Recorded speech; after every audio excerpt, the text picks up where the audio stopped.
Welcome all. I hope you are well. That was the text that popped from my notifications. What is this? I mumbled to myself. I clicked on the notification which redirected me to my WhatsApp. This was odd as I rarely use the app and had only downloaded it to speak to my former college roommate, Joey, who lived overseas. Aside from him, I had no other contacts on WhatsApp, so when I saw that I had been added to a group chat called the Gleaming Society, I was visibly confused. Upon clicking on the group description, I was greeted by a message that read "Shine the World." The group had 8 members, including myself, and the number that added me. All the numbers were from different countries, and I recognized none of them. Only the group admin could send messages. This is just another one of Joey's pranks, I thought to myself, referencing that it was just the kind of thing he would do. I was exhausted since I'd had a long day, so I figured I'd leave the group and video call Joey the next day and call him out on his prank. However, as much as I tried, I couldn't exit the group.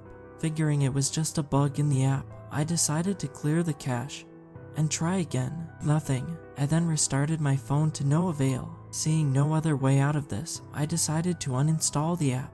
However, for some reason, my phone could not uninstall WhatsApp. What is this? I muttered to myself in frustration. Just then a message popped up from the person who added me. Hello, all of you. My name is Sparkle. I'm sure you are curious as to why you have been added to this group. Well, it is because the 7 of you possess something that the Gleaming Society needs. My frustration turned into curiosity. What is this society? How do they know me? What do they want from me? However, the next message made my heart skip a beat. I'm sure you have all tried to exit the group but were unable. Well, that is by design. You are not meant to leave the group. Exiting the group will result in consequences for you and those you hold dearest. Just then, a PDF was sent to the chat.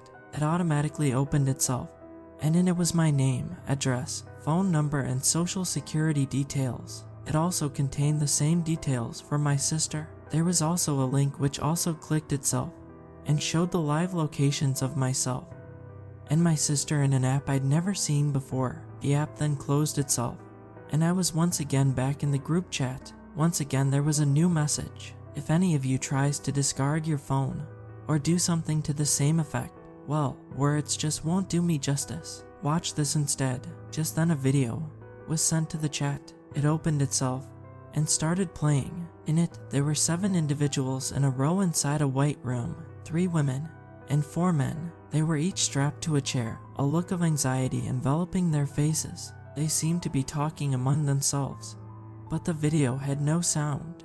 Upon closer inspection, I saw a familiar face. It was Joey. He looked just like he did 5 years ago when we graduated, the only difference being that the last time I saw him, he did not have the look of trepidation that he did now. Suddenly, a man sporting a black 3-piece suit entered the frame. He was tall and lanky with pale white skin. He had a saw in his hands. He strutted around the group slowly, and it felt like he was looking for something. Suddenly, he faced the camera, and his face contorted into what appeared to be a smile, but just looked wrong. He clicked a button on the camera, and the sound came on. The man then walked towards one of the men tied down, and proceeded to crudely decapitate him with the saw. The other 6 began screaming bloody murder. Before I could comprehend what I had seen, he proceeded to decapitate the woman who was sitting next to him in the same manner. Then the next man, then the next woman, then the next man, then the next woman. He then finally reached the last man,